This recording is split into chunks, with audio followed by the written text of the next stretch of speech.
Hermanos, buenas tardes. Les saludo en el nombre del Señor Jesucristo. Y me he gozado mucho en el tiempo de la adoración con los cánticos de los himnos.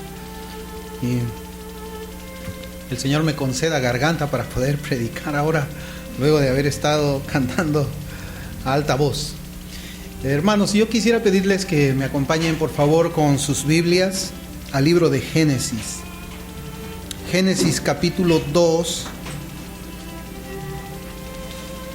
Génesis 2. Y vamos a leer desde el versículo 15 hasta el versículo 17. Génesis 2, desde el versículo 15 hasta el versículo 17. Y la palabra del Señor dice: Tomó pues Jehová Dios al hombre y lo puso en el huerto de Edén para que lo labrara y lo guardase. Y mandó Jehová Dios al hombre diciendo: De todo árbol del huerto podrás comer, mas del árbol de la ciencia del bien y del mal no comerás, porque el día que de él comieres, ciertamente morirás. El Señor bendiga esta lectura de su palabra, la guarde en nuestros corazones y permita que también nuestros corazones puedan recibir la enseñanza para esta tarde.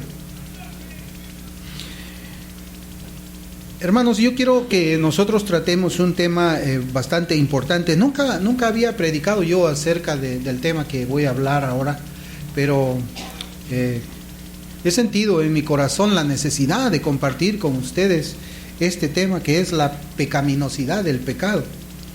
En 5 años como ministro nunca he predicado este tema, que es bastante importante para la vida de cada uno de nosotros. La semana pasada estuvimos nosotros meditando acerca de la mortificación del pecado que el creyente debe llevar a cabo durante toda su vida aquí en la tierra, como una tarea necesaria, una tarea propia de una naturaleza nueva y piadosa. Nosotros vimos que el incrédulo no mortifica sus pecados, al contrario, el incrédulo se complace en sus pecados, él es esclavo del pecado y también va a ser condenado por el pecado. Yo quisiera que con la ayuda de Dios en esta mañana meditemos pues en ese tema, que es la pecaminosidad del pecado. Primeramente, hermanos, nosotros tenemos que responder a la pregunta: ¿qué es pecado? ¿Qué es el pecado? Y esta pregunta es el motivo principal de nuestro sermón de esta tarde. En nuestros días, hermanos, nosotros podemos ver la manera superficial con la que tratan este tema personas que están excluidas de la gracia de Dios, donde para ellos el pecado no merece mucha importancia y es tratado de una manera muy superficial. Yo digo que la importancia de predicar este tema es porque también la iglesia ha sido contagiada de esa superficialidad, podemos decir. Y no deberíamos nosotros extrañarnos, ya que nosotros no podemos esperar menos de aquellos que no han visto a Dios en toda su gloria, en toda su majestad y en toda su santidad.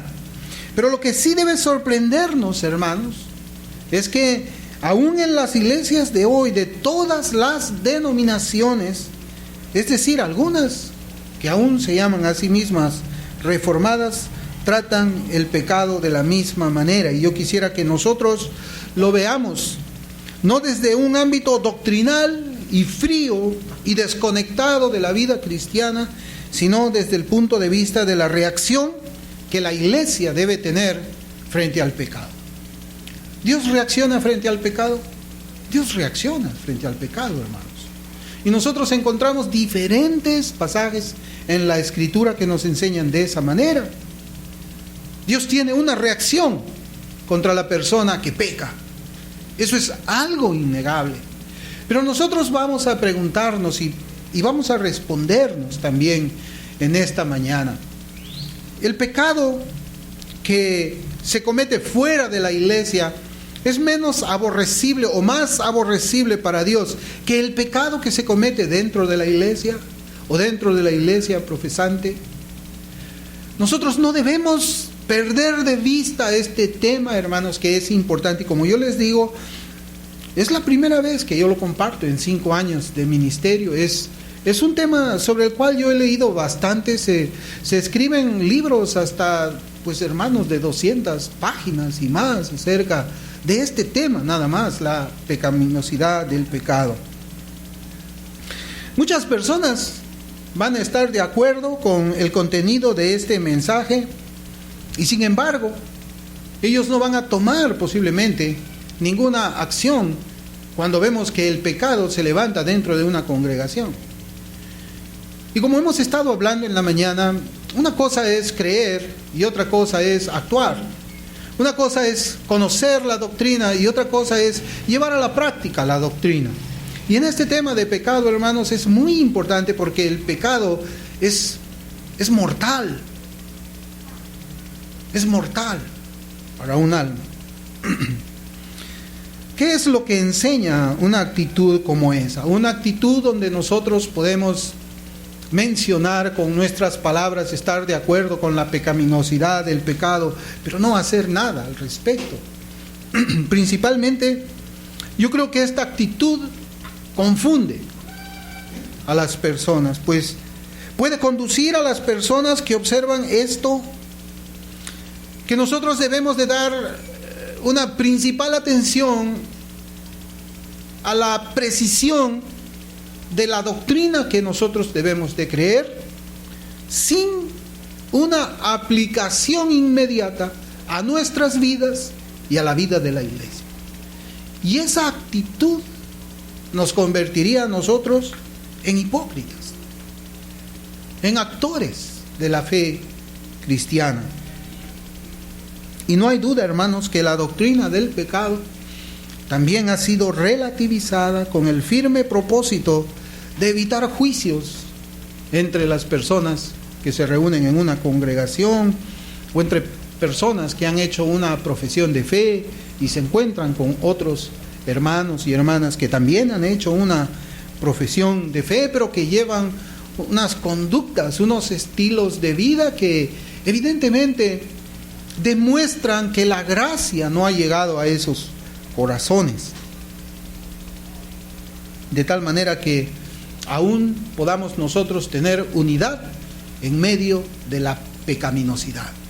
Y suena feo, hermanos, suena muy feo, suena horrible, suena antibíblico que nosotros podamos siquiera creer que puede haber una unidad en medio de la pecaminosidad. ¿Usted qué piensa, hermano?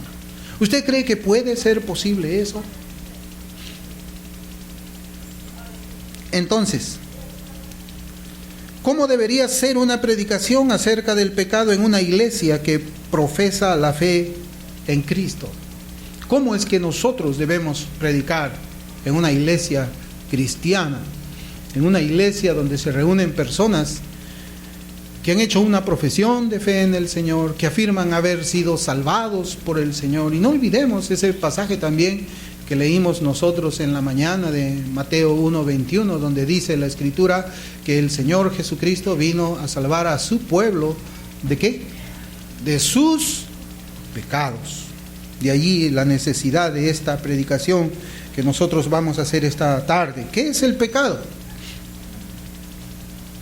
Allí, hermanos, es donde nosotros podemos ver de manera práctica lo que hemos venido diciendo en la introducción de nuestro tema. ¿Qué es el pecado? Y yo voy a traer unas cuantas definiciones y quizás usted va a encontrar en estas palabras primeras que yo voy a hacer acerca de la definición del pecado una relación no solamente con personas que son incrédulas, sino también con personas que han hecho una profesión de fe, personas que enseñan o están a cargo en ministerios como maestros o como pastores. Por ejemplo, muchas personas en nuestros días llaman al pecado de estas maneras: una metida de pata, una equivocación, llaman al pecado un error, llaman al pecado una enfermedad, le llaman al pecado una debilidad, le llaman al pecado un desliz. Así le llaman al pecado. Si usted alguna vez comienza a prestar atención de la forma cómo es que los hermanos en la fe definen pecado, o cómo los predicadores definen pecado, usted se va a encontrar con alguna de estas definiciones. Es un desliz, es algo que, bueno, pasó y ya. Pero ¿cómo es que la Biblia llama al pecado? La Biblia llama al pecado una abominación, una rebelión. La Biblia dice el pecado es una iniquidad, el pecado es una lepra, el pecado es locura, el pecado es impiedad, el pecado es una desgracia, el pecado es un crimen. Eso es lo que dice la Biblia. Y hay una diferencia, ¿verdad?, en cómo es que los primeros ven al pecado y cómo es que la Biblia ve al pecado. Y pienso que estas diferencias entre las definiciones procede de una traducción literal de las palabras hebreas y griegas, ¿no? Por ejemplo, la palabra harmatia, ¿no?, que de donde viene harmanología, que es la doctrina del pecado, es traducida literalmente como errar el blanco. Errar el blanco. Eso es lo que significa esa palabra griega que ha sido traducida como pecado. Entonces, cuando un profesante de la fe cristiana miente, la persona dice, erró en el blanco. Cuando una persona que ha hecho profesión de fe en Cristo fornica, se le dice, erró en el blanco. Cuando una persona adulteró, se dice, erró en el blanco. Peque como peque el profesante, se dice que erró en el blanco. Hermanos, tratar el pecado de esa manera es pecaminoso. Si bien es cierto, la palabra del Señor dice así, nosotros no podemos simple y llanamente y con toda paz decirle a la persona, tú erraste en el blanco. No, eso no es posible. ¿Por qué? Porque de esta forma se introduce dentro de las congregaciones una actitud de pasividad contra el pecado. Nos volvemos pasivos contra el pecado. Una definición del pecado yo la encontré en el libro de la sistemática de Louis Berkhoff, y él dice que pecado es lo siguiente: no es una calamidad que cogió al hombre desprevenido, que emponzoñó su vida y arruinó su felicidad, sino una carrera malvada que el hombre deliberadamente ha determinado seguir y la cual trae consigo indecible miseria. En el fondo, el pecado no es algo que sea pasivo, por ejemplo, una enfermedad, una falla o una imperfección de las que no podemos considerarnos responsables, sino una oposición activa contra Dios y una transgresión positiva de su ley que constituyen culpabilidad. El pecado es el resultado de una elección libre pero pecaminosa del hombre. Y el Catecismo Menor de Westminster responde a esta pregunta diciendo que pecado es la falta de conformidad con la ley de Dios o la transgresión de ella. Hermanos, la Biblia habla severamente acerca del pecado. Para el creyente, el conocimiento de la santidad y pureza de Dios y el conocimiento del pecado están relacionados, están intrínsecamente unidos. Ese conocimiento de la santidad de Dios, su pureza y el conocimiento del pecado. No puede haber lo uno sin lo otro. Nosotros no podemos conocernos a nosotros mismos hasta que no podemos conocer primero la santidad de Dios. Eso es lo que Calvino comienza diciendo en su sistemática, en su institución. Entonces el hombre, para poder conocer para poder conocerse él mismo, quién es, cómo es, dónde ha caído, cómo es su corazón, primero tiene que conocer la santidad y la pureza de Dios. Y este conocimiento de la santidad de Dios y del pecado es el que usa el Espíritu Santo para traer convicción al corazón del pecador. No puede haber otra manera. El Espíritu Santo nunca va a traer convicción si es que nosotros antes no presentamos a Dios en toda su pureza, en toda su santidad. Tenemos que entender, tenemos que comprender, no de manera intelectual, lo que significa la santidad de Dios, sino de una manera real, de una manera que realmente nos haga verlo a Él en toda esa luz inaccesible, una luz que es mucho más fuerte, más potente, más brillante que mirar el sol directamente a las 12 del día. Es ese contraste lo que nos conduce a la visión de la miseria de un pecador. Sin esa luz, sin ese conocimiento, sin esa visión de Dios, no pasa nada. Estos dos conocimientos son los que llevan al pecador a ver su justa condenación en el infierno. Mientras no presentemos al Dios Santo, el pecador simplemente nunca va a ver su pecado. Y es importante, hermano, que hablemos este tema ahora. Para nosotros, para nuestra iglesia. La santidad y pureza de Dios elimina cualquier división de pecado que el hombre malvado pueda hacer. ¿Y por qué es que esa santidad elimina, esa visión elimina? Nosotros encontramos que la iglesia católica romana es una iglesia que no es iglesia, está en oscuridad. A ellos no les ha brillado la luz de Cristo y ellos hablan de pecados veniales, pecados mortales. Tú cometes un pecado mortal, estás en problema, pero tienes un pecado venial, una mentira, una transgresión a un mandamiento pequeño de la ley, puedes estar tranquilo. Nosotros creemos así. Nosotros creemos como ellos, que hay pecados que nosotros podemos darnos el lujo de cometer sin que Dios se ofenda. ¿Es eso lo que le predicamos nosotros a los pecadores allá afuera? Por supuesto que no. Por supuesto que no. Nosotros no predicamos absolutamente nada de eso. Cuando una persona dice que a Dios no le importan los pecados pequeños, trágicamente está hablando de una santidad y una pureza de Dios que puede ser comparada con los trapos de inmundicia. Por eso es que nosotros tenemos que tratar este tema, porque cuando alguien trata este tema del pecado de una manera superficial, afecta a la persona de Dios, como vamos a ver. Hace que Dios, su persona, sea como trapos de inmundicia, hermanos. Sea así.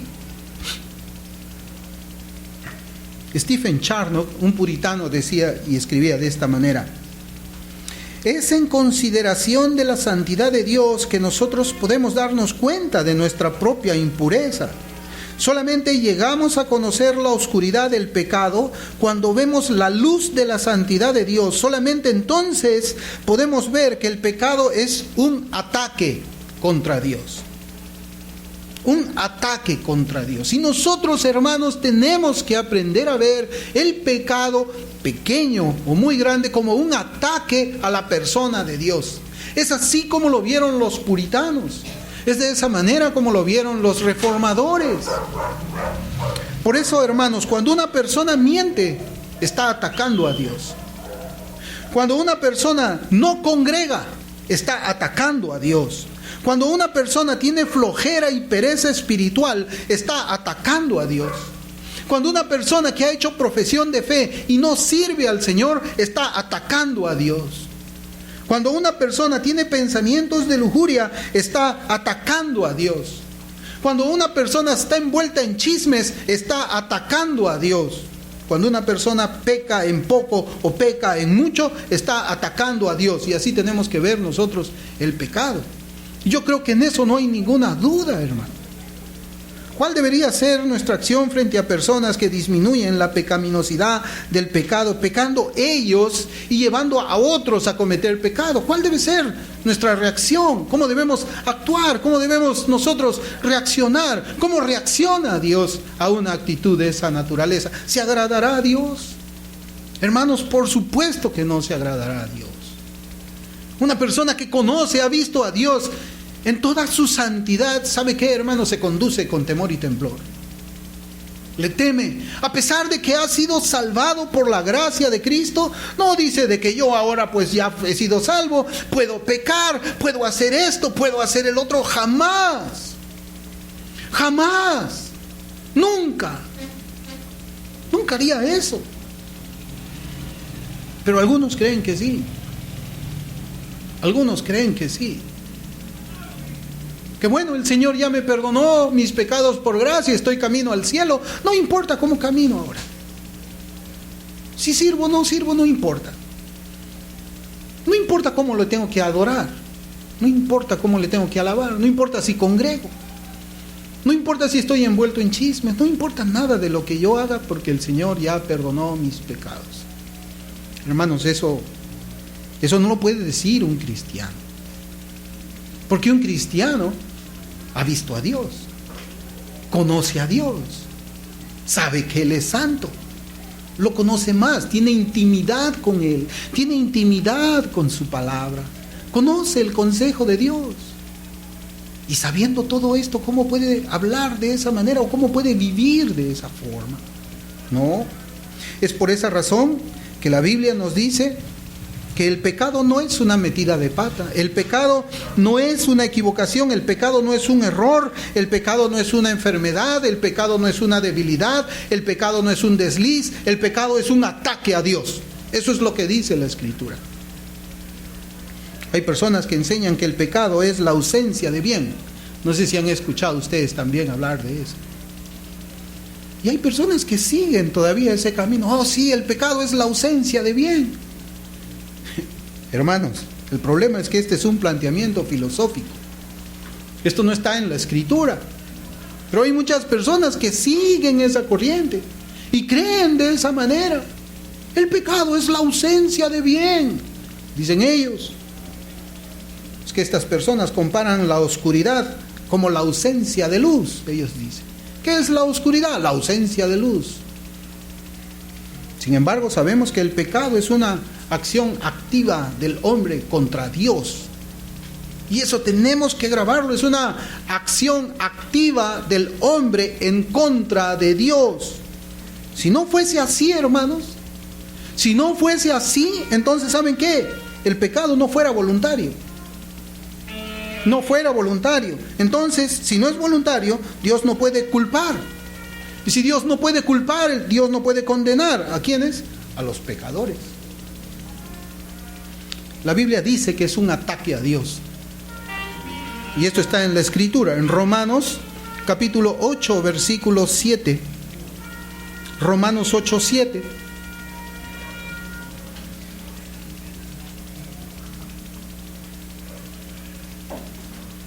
Dice la Escritura: por cuanto los designios de la carne son enemistad contra Dios, porque no se sujetan a la ley de Dios, ni tampoco pueden.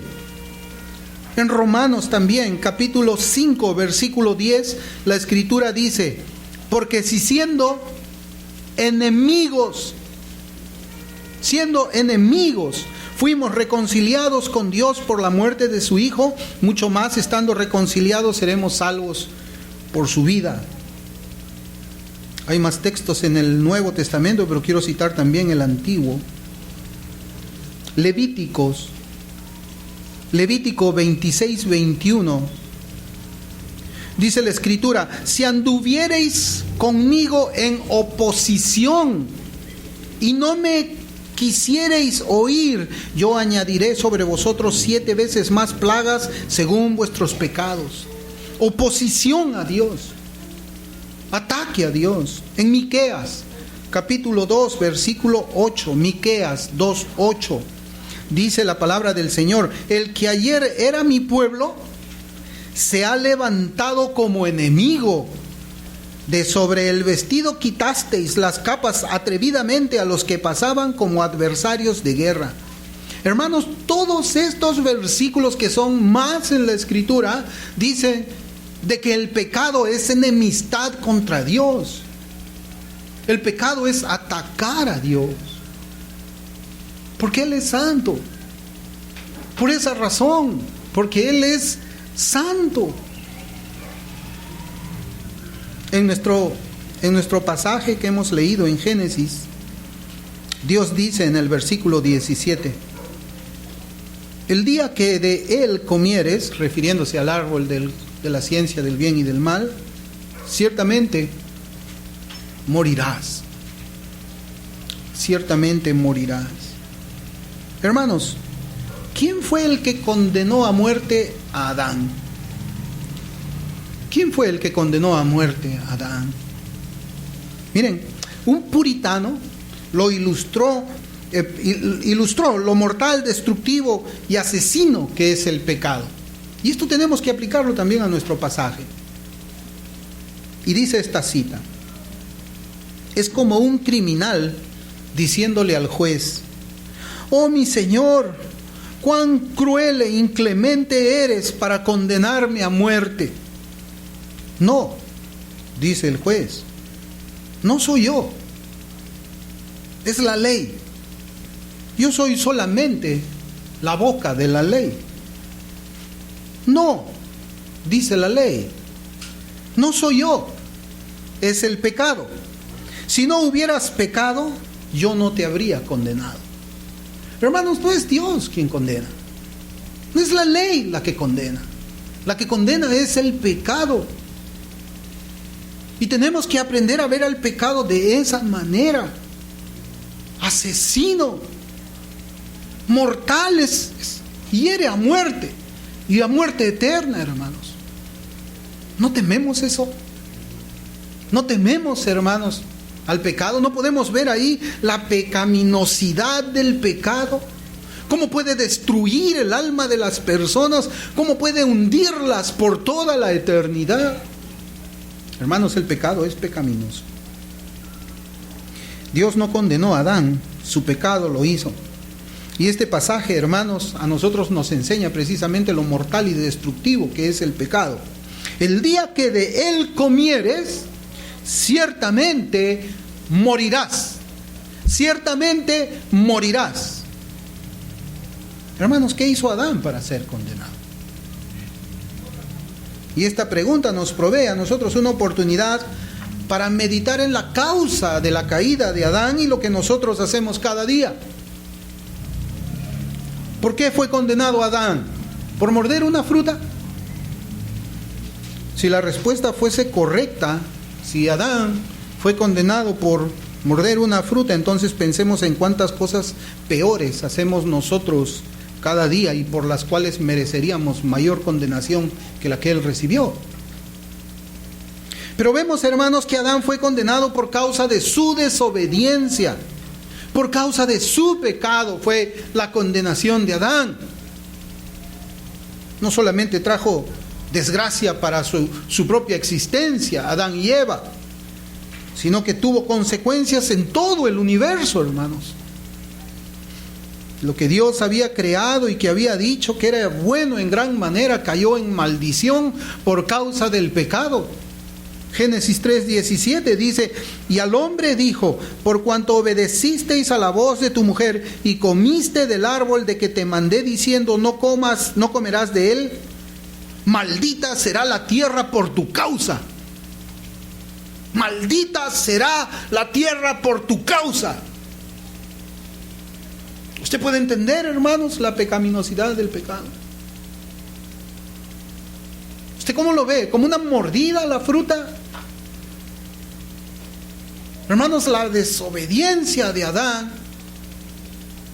trajo como consecuencia la desgracia del universo. Maldita será la tierra por tu causa, le dijo Adán. Hermanos, qué tremendo. ¿Cómo puede haberse sentido el corazón de Adán cuando el Señor le decía eso? Cuando en su comunión seguramente Dios le había dicho a Adán: Adán, todo lo que yo creé aquí fue bueno en gran manera. Pero ahora tú que desobedeciste. Maldita, qué fea palabra. Qué fea palabra, hermanos. Maldita será la tierra por tu causa, porque me desobedeciste. Por eso Romanos 8:22 dice: porque sabemos que toda la creación gime a una y aún está con dolores de parto hasta ahora. ¿Por qué gime la creación? Porque la creación está esperando su redención. Esa maldición es una carga para lo que Dios había creado. La tierra también tuvo consecuencia a causa del pecado de Adán. John Gill comenta del versículo de Génesis de la siguiente forma. Dice: toda la tierra que fuese creada para el hombre y todas las cosas en ella, de las cuales él tenía posesión y dominio y podía haber disfrutado el uso de todo sobre ella con confort y placer, que fuera la bendición terrenal más grande para el hombre, ahora es maldita por causa del pecado, del carácter excesivamente pecaminoso del pecado y su justo deterioro, por el cual al final la tierra fértil se convirtió en estéril por causa de la maldad que habitaba en ellos. Él convierte, citando aquí el Salmo 107, versículo 34, dice: la tierra fructífera en estéril por la maldad de los que la habitan. Donde sea que haya esterilidad en un país, falta de alimentos, hambrunas, puede ser imputado al pecado, y esto debe hacernos recordar el pecado del primer hombre y sus consecuencias. Cuando usted ve el desierto, cuando está viajando, es consecuencia del pecado. Cuando usted ve en la televisión hambruna en el mundo, es consecuencia del pecado. Nosotros tenemos para recordarnos de la pecaminosidad, del pecado, viendo con nuestros ojos cómo es que la tierra fue maldita por causa del pecado de Adán. La desobediencia de Adán. Adán mordiendo una fruta y desobedeciendo a Dios. Hermanos, ¿y cómo vivimos nosotros? ¿Cómo es nuestra vida? ¿Qué pensamos nosotros del pecado? De nuestros pecados. ¿Lo justificamos? Somos como Adán. Señor, la mujer que tú me diste, ¿sí? ¿Qué? ¿Le vamos a echar la culpa a Dios como Adán? Sí, Señor, yo pequé por tu culpa porque tú me pusiste esta mujer a mí. ¿Qué le vamos a decir a Dios? Porque nosotros no servimos en su iglesia. ¿Qué le vamos a decir? Señor, es que el trabajo que tú me diste a mí me tiene demasiado cansado como para yo ir el domingo y servirte a ti y a tu pueblo. Eso vamos a decir.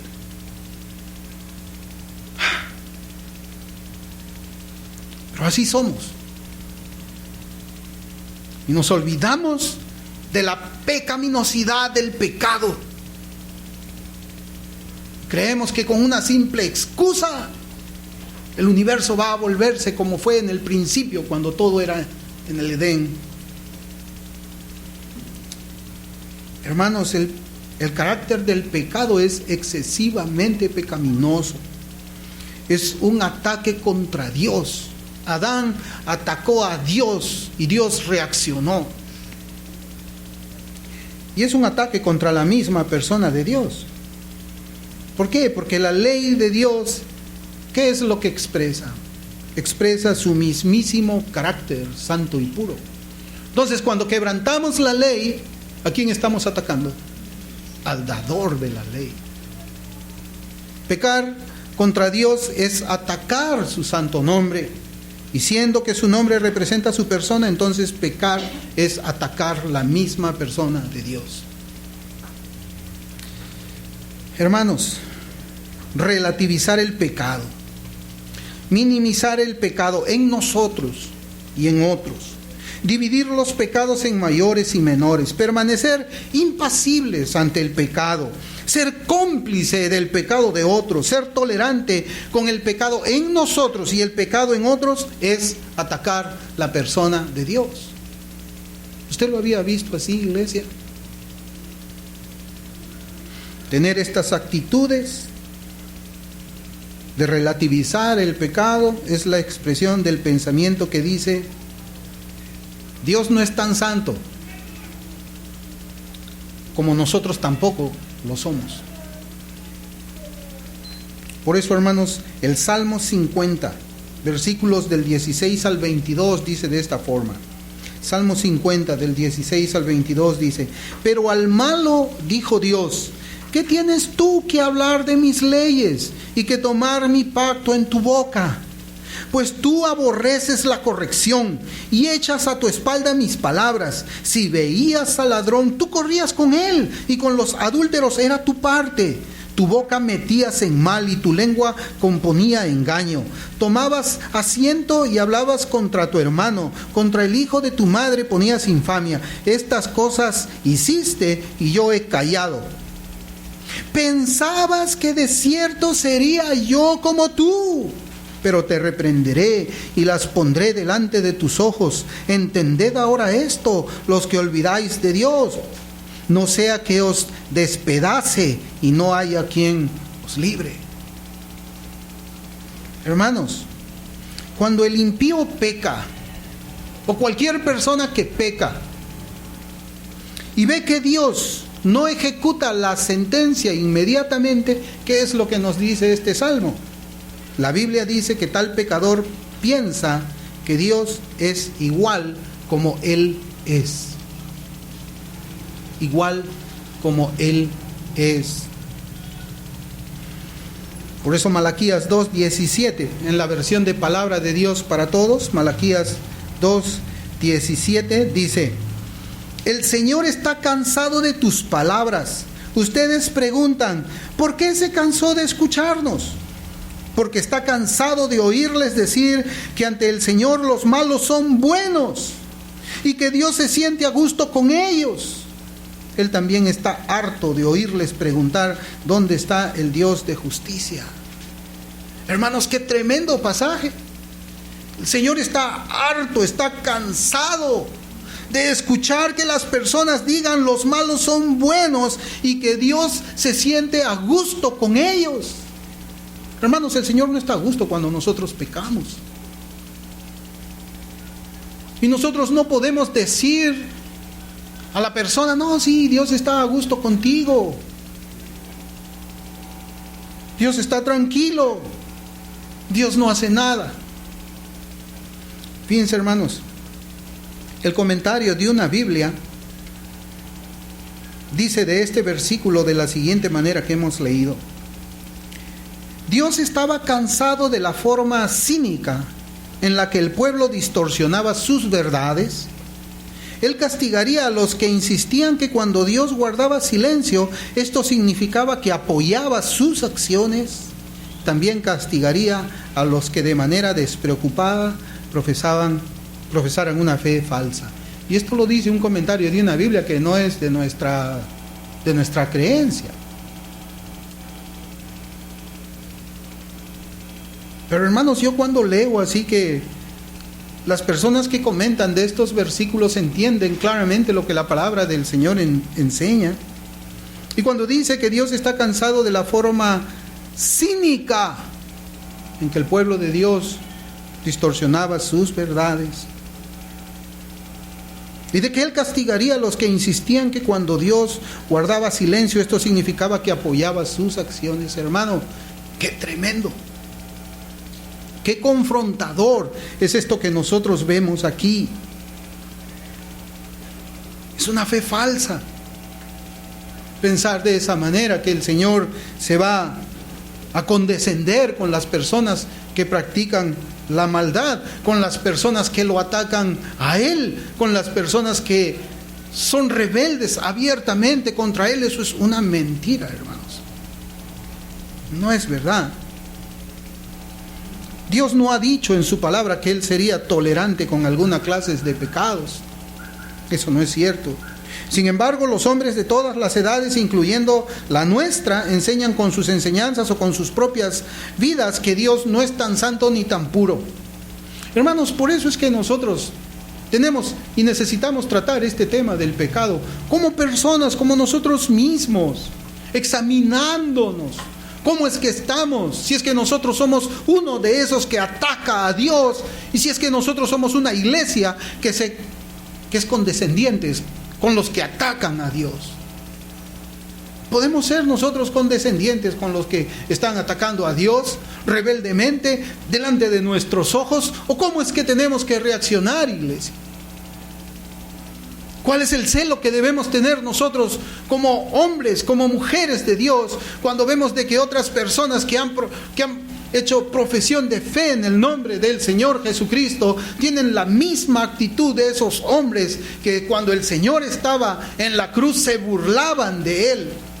Usted vea en el Evangelio cómo esos hombres se burlaban, hacían reverencias delante de Él, le decían Señor, Señor, y luego lo golpeaban.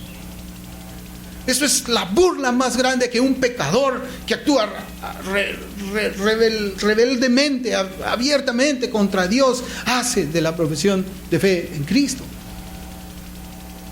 El pecado es pecaminoso, y un pecado más grande sería de que nosotros seamos condescendientes con los que están pecando abiertamente contra el Señor, o que seamos nosotros personas que nos justifiquemos delante del Señor, o que culpemos al mismo Señor.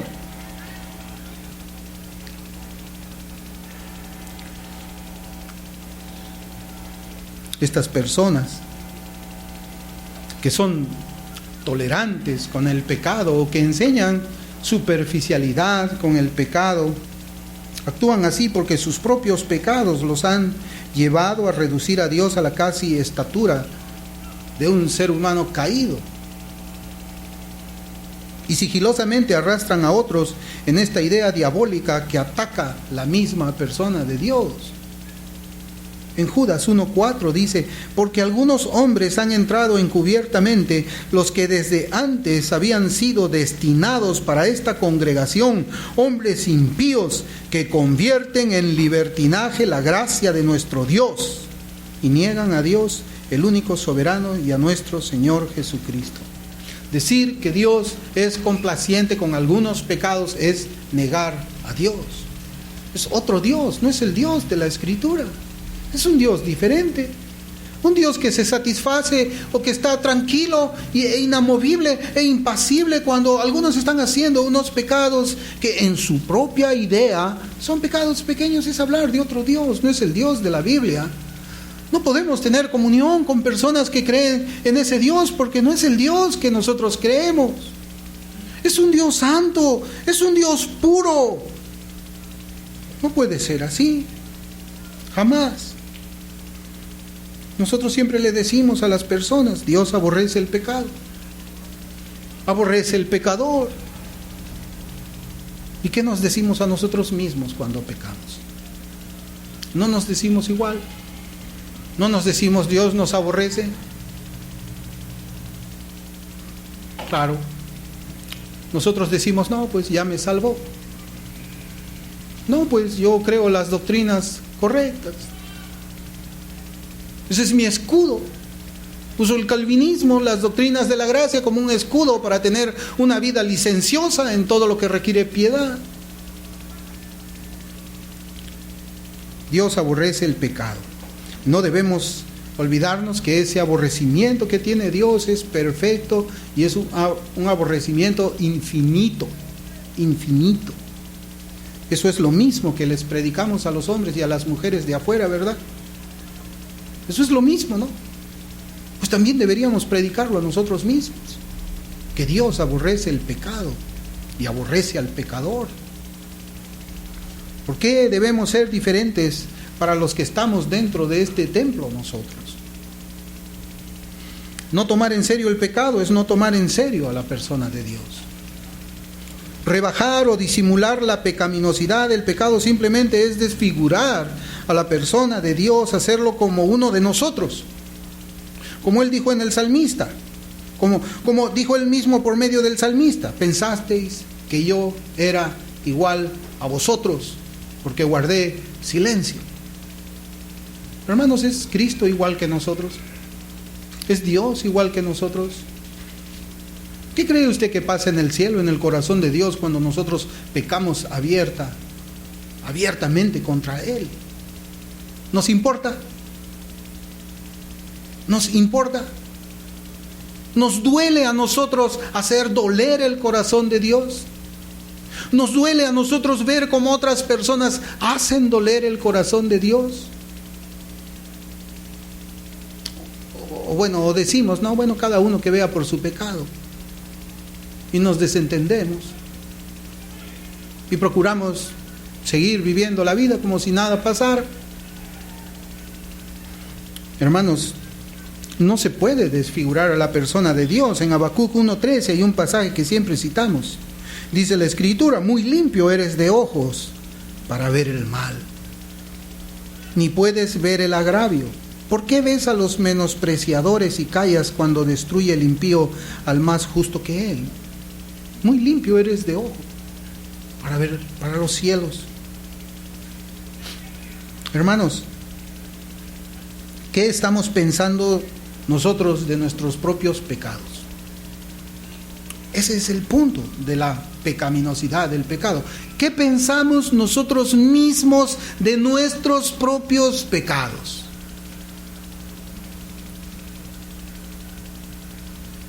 ¿Qué pensamos nosotros del pecado de los otros? Y antes de responder estas dos preguntas, primero debemos responder a esta: ¿qué tan pecaminoso es el pecado para Dios? Y finalmente, y para terminar, respondámonos la siguiente pregunta: ¿cuál debe ser nuestra actitud ante nuestros pecados y el pecado de los otros?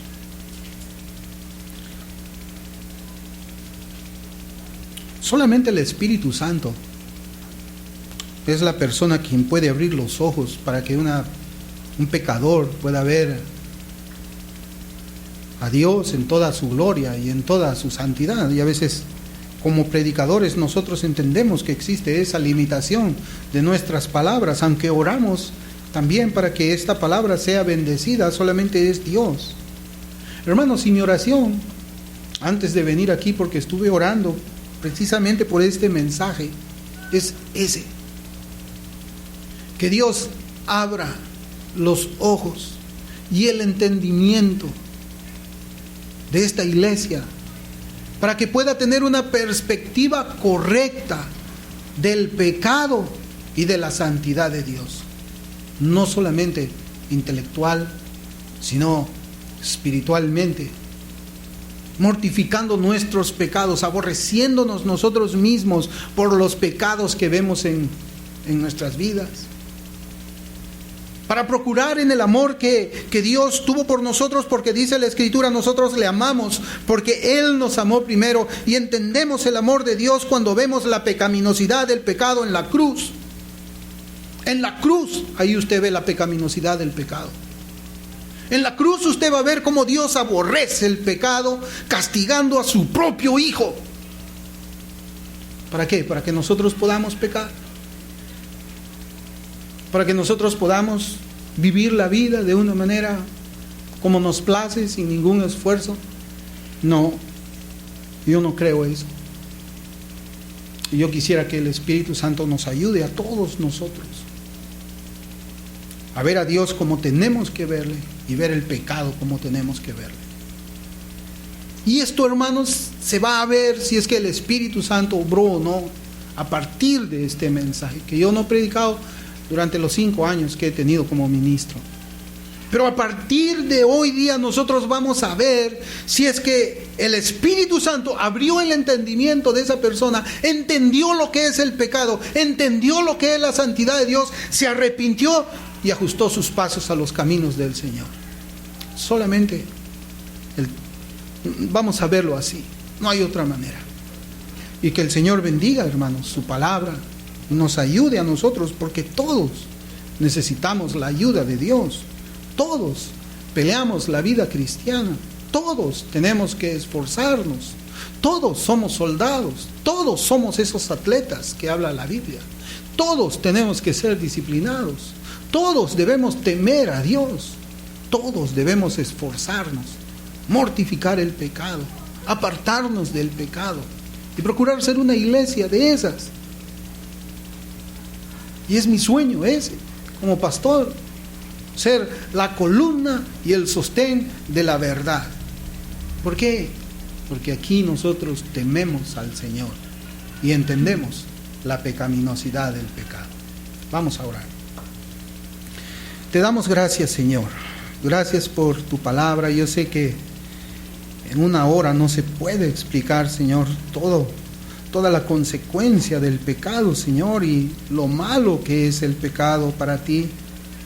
Pero que en estos minutos que hemos hablado, Señor, utilices tú tu Santo Espíritu para poner esta palabra en todos nuestros corazones, para que tú abras nuestros ojos, Señor, para que nosotros tengamos una actitud activa, no para pecar, Señor, sino para luchar contra el pecado, para mortificarlo, para agradarte, para no ser como esos soldados que te ofendían y se burlaban de tu señorío, para no ser como ese soldado que te atravesó una lanza, Señor. Perdónanos, porque sabemos de que no somos perfectos, pero esa no es una excusa, Señor, para que nosotros seamos descuidados con aquello que tú ordenas. Señor, que nadie, ninguno de los que está aquí abuse de tu paciencia, porque solamente el impío abusa de tu paciencia. Ni nadie te culpe a ti, Señor, por el descuido de la vida cristiana. Eso es la aberración más grande que pueda haber, Dios. Señor Santo, gracias. Bendice esta iglesia, Señor, que sea una iglesia santa, una iglesia que se purifica, una iglesia que aborrece el pecado como tú lo aborreces, primeramente en nuestras vidas. Te damos las gracias, Dios, por este mensaje, en el nombre de Jesús. Amén.